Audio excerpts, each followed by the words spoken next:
Hello everyone, Darkside Phil here again with another daily update for you regarding the PlayStation 4 during launch week. Today is actually Tuesday, November 19th, 2013.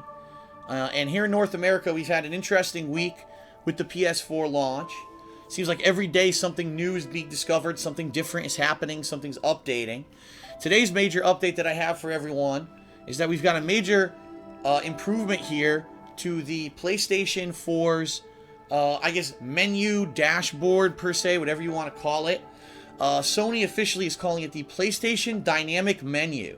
Now, you saw my videos from earlier this week. Well, maybe you did. If you didn't, go check them out. They're all archived in appropriate playlists on my DSPGaming channel. But, yes, the menu did not work at all this week. In fact, earlier this week, what's new? It was blank at the bottom. And if you actually went to the right for these games, it was blank, or it would say PlayStation is currently undergoing network maintenance. So you basically were getting error messages all week.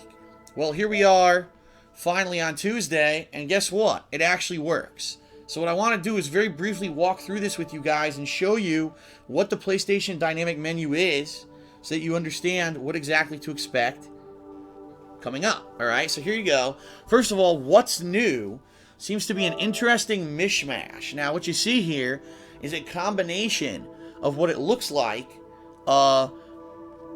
information regarding people on my friends list, myself, what I've been doing on the PlayStation 4, and also PlayStation themselves sending official things. So it actually says, if you saw there, it said press triangle to refresh. So I'm going to hit triangle and refresh it and see if anyone else has been doing anything. It doesn't look like they have. So as you can see here, Chubbs, he's on my friends list. He's been playing Battlefield 4. Game Boy played Battlefield 4. E-Wolf, here's from what my gameplay last night of Contrast. Unlocked 8 trophies. Shows up there. Solid Fantasy. Looks like he's been playing the campaign of Killzone, Shadowfall. So he got some trophies. Look at this. Chubb's broadcast last night. He did a stream of Battlefield 4, and it actually shows that he did. So you can even find out if your friends have been broadcasting and what they've been streaming. Got a little ad here for the PlayStation Store. Alright. Oh, Chubb's completed 200 challenges in Killzone Shadowfall. Going even further down here. E-Wolf51, he actually played Sound Shapes, and it looks like he beat him. He earned the gold trophy for Sound Shapes for beating the campaign.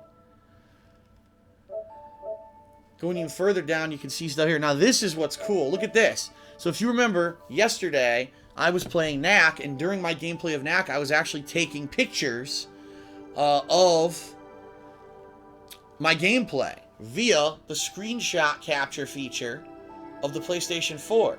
So here it actually shows me that that I did that, which is pretty neat. Like to remind you what you were up to. And as you keep going, there's another ad from PlayStation Store, and you keep going down. You can see it'll keep generating. It'll probably keep generating all the way back to Friday, I would imagine. Look at that. The further down you go, Moondog was playing Lego Marvel on it. Pretty cool.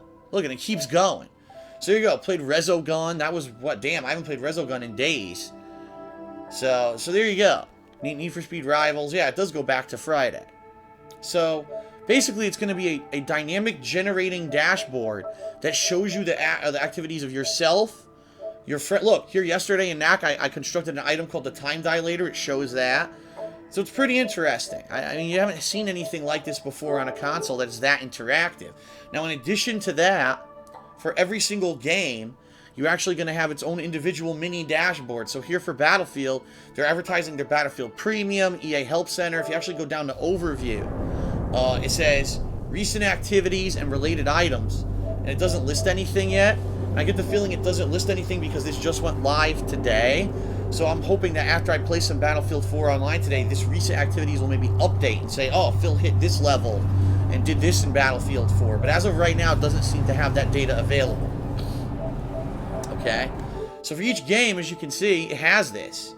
Look at this. For Knack, it shows everyone's play status in Knack, the official website, manual and license, you get the controls. Contrast has its own stuff. Like us on Facebook. Look at this. Killzone Shadowfall. Look, they're advertising. There's new war zones. Who you've recently played with, and how you can jump into those playlists. The community, Killzone.com. So every game has its completely own unique kind of content down here at the bottom. Look at this, March Origin Pack. You can even see what's available for the games that you have here, which is pretty neat. I mean, let's be honest, that's pretty cool to be able to see what is the newest updates on what's going on with the games that you have installed in your console. So, this is going to be going forward, the dynamic theme we're going to see. Look at this, TV and video, 3 recommendations pop up. Of course, I don't have Video Unlimited or Music Unlimited, so nothing really... Ah, Music Unlimited is actually popping up new songs here. New Eminem, new Jay-Z.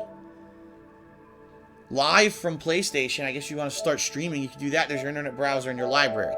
So that is the PlayStation dynamic menu. That's how it's going to work going forward. It'll be interesting after, you know, a few weeks or a few months even to jump back in here and to see what kind of stuff's updated and such for this. So that's pretty much it. Just wanted to walk you through it to know what to expect now that it is working. Hope you enjoyed the quick, brief walkthrough. And again, if anything else changes or updates during the course of this week, I will continue to make these videos for the PlayStation 4.